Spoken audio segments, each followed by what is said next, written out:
¿Cómo están ustedes? Este fin de semana tampoco vamos a hablar de fútbol, vamos a hablar de cosas más profundas. Hoy día tengo el gusto de llevar a su casa una entrevista con el gran maestro de la masonería en Chile, el doctor Luis Rivero Cornejo. Doctor Cornejo, gran maestro, como el profesor, colega, ¿cómo le gusta que lo llamen, señor Cornejo? Usted me puede llamar amigo, Ya. porque somos amigos hace mucho y compartimos mucho. Muchas gracias. Bueno, como amigo quiero partir preguntándole a usted, señor Rivero, ¿usted lleva cuántos años a cargo de la masonería chilena? 5 años. 5 años. 5 años. Esta crisis moral que hoy día pasa en los últimos 6 meses con tremenda fuerza y que de una u otra manera, aunque sea por un pelo, por un miembro más bien joven dentro de la estructura que usted preside, también toca la masonería, como fue el yerno de la presidenta. ¿Qué visión siente usted, piensa usted y tiene sobre esta crisis moral que hoy día está pasando en Chile? Yo creo que más que una crisis moral, Rodrigo, yo creo que tenemos una crisis institucional. Porque estos problemas de ética, de baja credibilidad, diríamos de irrelevancia al mismo tiempo de la política, ha afectado la sostenibilidad de las instituciones. Hoy día el Congreso no tiene, por supuesto, ninguna credibilidad significativa y por lo tanto eso inhabilita mucho al Congreso, como ya se está cuestionando algunas leyes que el Congreso aprobó y que no debió haber aprobado, sino mediante algún tipo de artimaña financiera. Hay baja credibilidad del gobierno. Y por lo tanto el gobierno también está inhibido de ciertas iniciativas, ¿no es cierto? Todavía se dice que hay que investigarlos a todos y que no están todos los temas y no toda la verdad sobre la mesa. Entonces yo creo que tenemos una crisis institucional que se proyecta además a los partidos. Por cierto, los partidos según las encuestas tienen un 3% de apoyo ciudadano, ¿no? Que es una cosa insólita, sí, efectivamente. Bueno, y si uno mira otros tiene menos adhesión que en la mayor crisis institucional que fue en la época de la Unidad Popular, los pero por partidos supuesto, políticos, claro, porque entonces los partidos sí eran partidos, claro, digamos, o sea, eran corrientes de pensamiento y uno podía no estar de acuerdo y podía decir que no estaban haciendo bien su trabajo, pero no había lo que hay hoy día, ¿no es cierto?, que es casi un desprecio por la política, lo cual le hace muy mal a la democracia. La Iglesia Católica en una crisis, ciertamente, por todas estas cosas que hemos sabido, ¿no es cierto?, de los abusos, de los problemas, ¿no es cierto?, severos que ha tenido y que la Iglesia se dice que ha escondido y todavía estamos en eso. El otro día leía sobre un sacerdote del Schoenstatt que estaba, digamos, aparentemente siendo investigado por la misma orden respecto a estas conductas. Entonces tenemos una crisis también en ese sector. Carabineros de Chile, que siempre ha tenido una excelente evaluación en la ciudadanía. Sigue siendo el que está mal. Exactamente, pero ya empieza a ser cuestionado porque hizo esto o lo otro, cosas en que no todos los ciudadanos estamos de acuerdo, porque hay que preservar el orden y eso requiere también, ¿no es cierto?, acción. Y muchas veces, claro, en ese camino se cometen errores. O sea, yo creo que hay una crisis institucional. Pero vámonos por partes, porque aparte de ser usted el gran maestro de la masonería, usted tiene un cargo que roza a la política, porque usted está en una comisión que tiene que ver con los gastos de los parlamentarios. Así es. Entonces, yo quiero sacarle una derivada, como se dice. Vayamos, por ejemplo, al caso de Bianchi. Por ejemplo, un senador que ha sido desaforado por este tema de las asignaciones para su oficina, correcto, pero que él dice que le preguntó al secretario abogado del Parlamento y por otro lado ustedes el grupo, tienen por misión fiscalizar o establecer la legalidad. ¿Cuál es la visión que tiene usted partiendo por eso? Bueno, desde luego, primero esta comisión tiene 2 tareas. Uno, fijar las reglas. Y por supuesto que dentro de las reglas están cosas como, oiga, no se arriende a sí mismo. Ni a la suegra, ni a... Claro, tal como no contrate, digamos, tampoco a funcionarios que sean parientes de usted, evidentemente. Y reglas sobre el uso de los pasajes, y sobre cómo se arriendan o no se arriendan oficinas, cómo se usan, etc. Y segundo, hay una oficina, una unidad que se dedica a la auditoría. Y esta unidad fue la que detectó ese problema, ¿no es cierto?, de que se estaba haciendo algo que era inapropiado. Como en muchos otros casos, cosas más menores, por cierto, que se han corregido. De manera que yo creo que se ha cumplido en ese sentido con la tarea y me parece a mí de que los parlamentarios en lo personal, ¿no es cierto?, deben rendir cuentas permanentemente, digamos, sobre sus actos. Ya, yo quiero seguir sobre eso, porque usted me está poco a poco dando luces sobre la actividad esta. Pero en esta actividad, por ejemplo, cuando ustedes tienen procesos, ¿hay algún procedimiento que diga, bueno, si a un parlamentario se le está pagando 6, 8, 10, 14 millones, más otros 14 o 12, es por el tiempo completo? Este tema de las asesorías... bueno, aparte que asesoría a una parte, a una estructura de la cual yo soy parte de una comisión, eso es a todas luces es inmoral, por decirlo menos. Pero ¿hay alguna regla sobre aquello? ¿Han puesto? ¿Pretenden ustedes? No, porque nosotros no tenemos reglas sobre las remuneraciones de los parlamentarios, sino sobre los gastos que ellos realizan, digamos, en su función. Pero ciertamente, digamos, es una cosa que a mí me parece también que cae dentro de lo obvio, que la tarea parlamentaria es una tarea de dedicación exclusiva, ¿no? Y eso justifica en gran medida una remuneración, ¿no es cierto?, que es bastante razonable para una dedicación exclusiva. Pero yo creo que el tema de la asesoría va mucho más allá del tiempo, va en términos, ¿no es cierto?, de los conflictos de interés que se crean. Y por cierto que para un parlamentario siempre va a ser delicado envolverse en un tema u otro, del punto de vista de sus asesorías, porque naturalmente entra en contradicción, digamos, con la tarea principal que ellos tienen. Ahora, estos temas son de la Comisión de Ética, por cierto, de la Cámara de Diputados y del Senado. Ya, vamos ahora al tema del hijo de la presidenta. La orden, la masonería, la Gran Logia de Chile, ¿qué hizo con él? Él renunció, él se sumergió, él se fue, se le aplicó una sanción frente a estas conductas que él ha tenido. Bueno, la verdad de las cosas, en primer lugar, él no tuvo nunca una conducta ilegal, ¿no es cierto? No hay una ilegalidad que esté probada exactamente.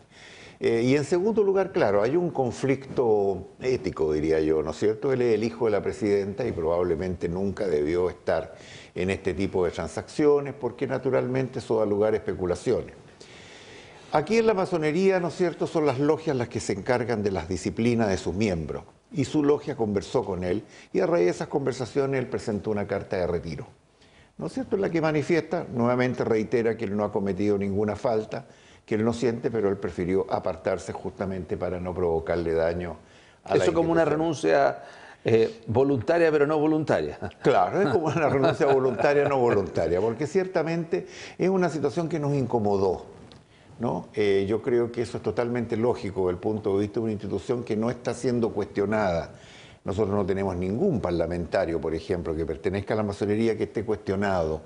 Y cuando esté cuestionado vamos a proceder igual, ¿no es cierto? Si es grave, por cierto que, ¿no es cierto?, bueno, lo vamos a retirar. Hay una cuenta de Twitter del senador Alejandro Navarro que se transformó en un boomerang porque los demás parlamentarios inclusive se enojaron con él, porque él mostró, hizo una investigación acuciosa, y él es un hombre medio cuestionado, pero de tonto no tiene nada. Mostró la lista de todos los aportes, se puede ver en internet ahora, todos los aportes ocultos, digamos, esos aportes que llegan, y sale una lista de que hay senadores de oposición y de gobierno en esta región de 300, 200, 400 millones, diputados, de todo. Y allí aparecen, entiendo, me imagino, porque a veces son ítems muy grandes, tendrían que haber alguno de la masonería. Si hubiere alguno, ¿cuál es la visión que tiene usted? Bueno, lo primero, digamos, es, por cierto, hay una logia de parlamentarios, pedirle a la logia, digamos, que nos informe, y en segundo lugar, si es una cosa flagrante, digamos, pedirle a la logia, digamos, que lo aparte, o sea, que lo expulse, o si es una cosa que está por probarse, ¿no es cierto?, que le solicite un retiro voluntario y o que pase su antecedente al tribunal de la propia logia. Ahora, ¿por qué? Porque nosotros no aceptamos las conductas antiéticas.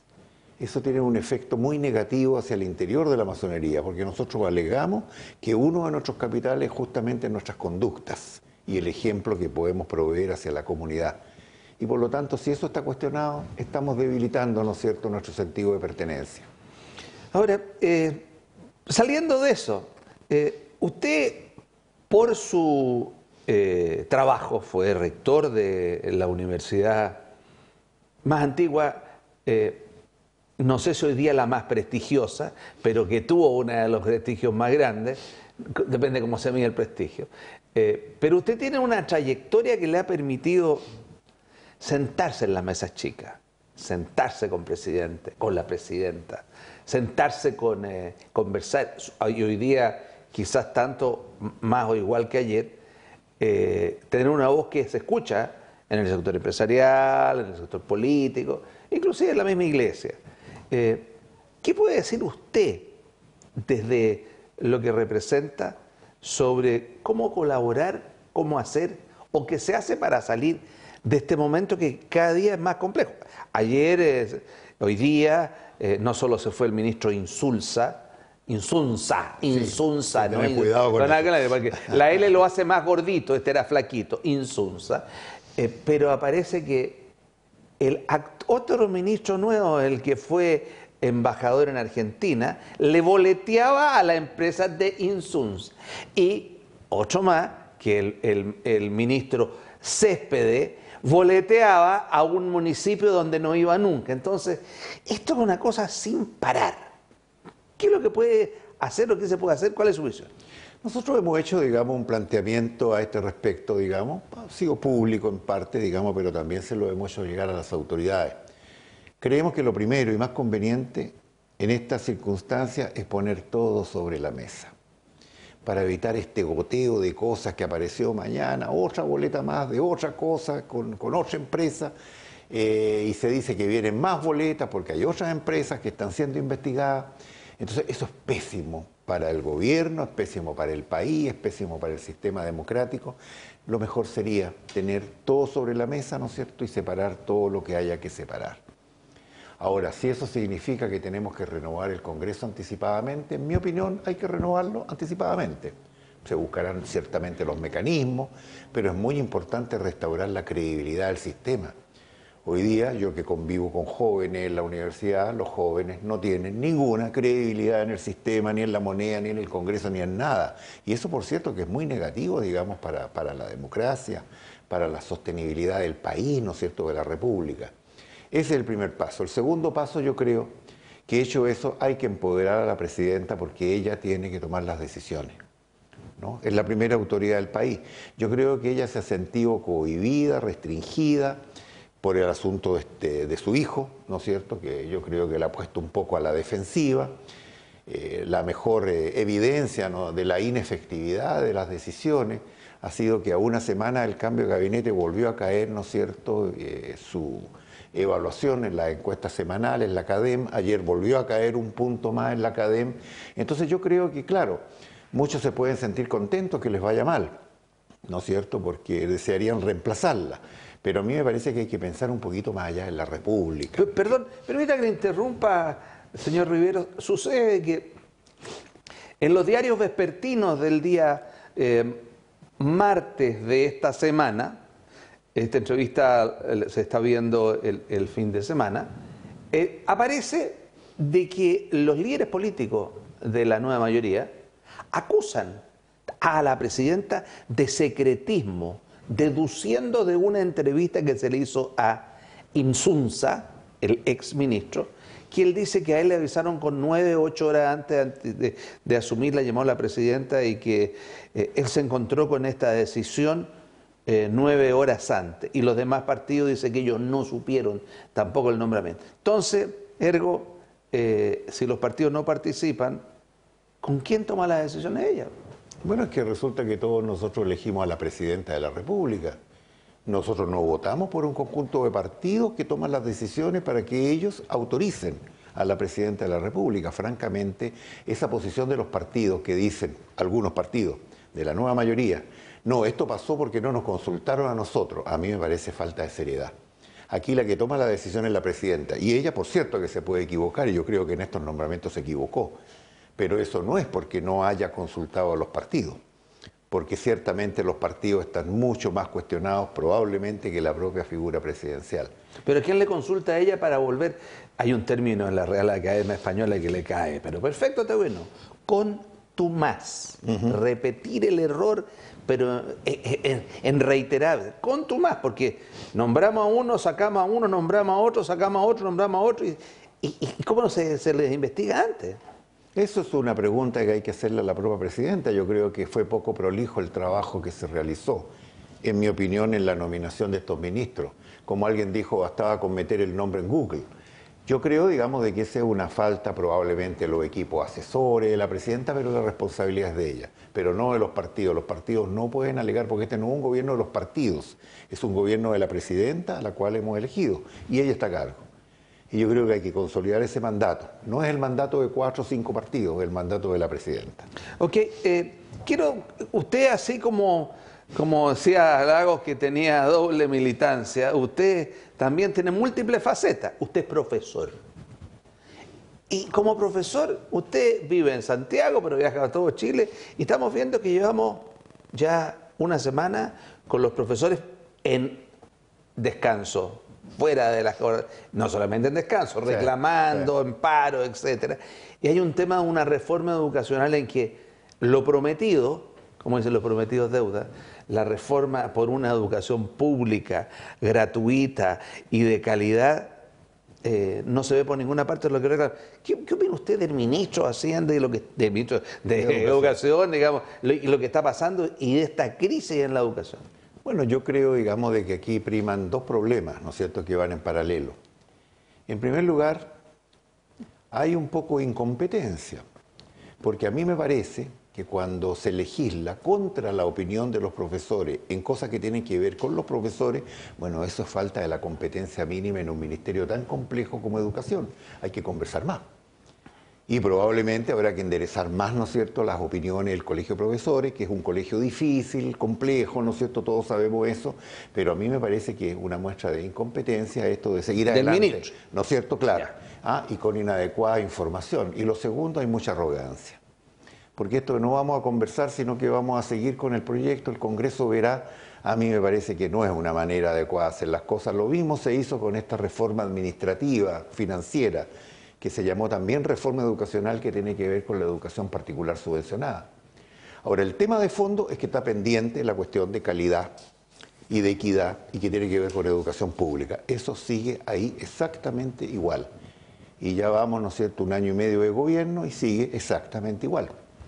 Entonces yo creo, digamos, de que aquí hay falla de ambos sectores. Yo no puedo permitir que los profesores sigan en huelga como país. Imposible. Estamos absolutamente de acuerdo. Y a mí me parece, con mucha sinceridad, alguien dijo, mire, lo que pasa es que cuesta 1.000 millones de pesos más el poner el salario mínimo que requiere un docente después de completar ciertos años en la carrera. A mí me parece que hay que ponerlo.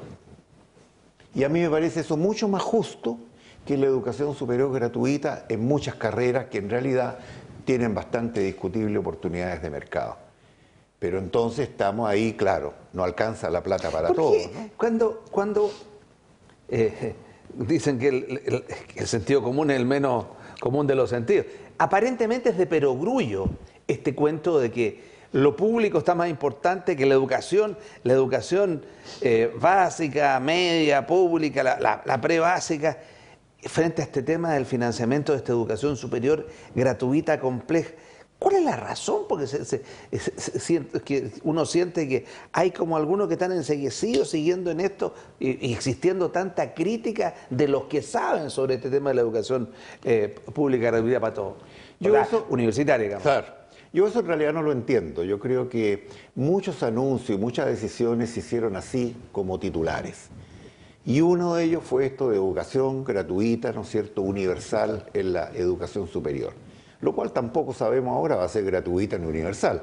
Entonces se empieza a acotar, digamos, a ciertas universidades, de manera que hay pobres ahí, pero pobres en otras partes. Los otros pobres no existen. Claro. El pobre del centro de formación técnica que está afuera, eso no existe. No existe, claro. Entonces, ahí hay un diseño, digamos, que está mal hecho. Y en segundo lugar, las prioridades. Este Ministerio de Educación nunca estableció prioridades, porque efectivamente lo que estaba en el programa era un conjunto de principios. Y ahí hay que poner prioridades. Y en mi opinión, las prioridades tenían que ver, 1, educación preescolar. No hemos hecho nada significativo. 0,0. Segundo, tiene que ver con los temas de los currículos de la educación básica y la educación media. Ni siquiera eso se ha discutido. Tercero, tiene que ver con los temas de formación de profesores, que la carrera docente es parte de eso nomás, pero cómo lo estamos haciendo, en realidad tampoco está dentro de las discusiones.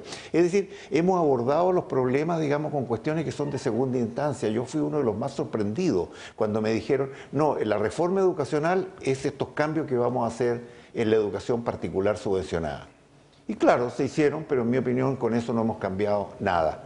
En circunstancias que tenemos pendiente el problema de la educación municipalizada, que está desfinanciada, y en donde lo que ocurre dentro de la sala de clases probablemente es lo menos propicio desde el punto de vista de la calidad y la equidad.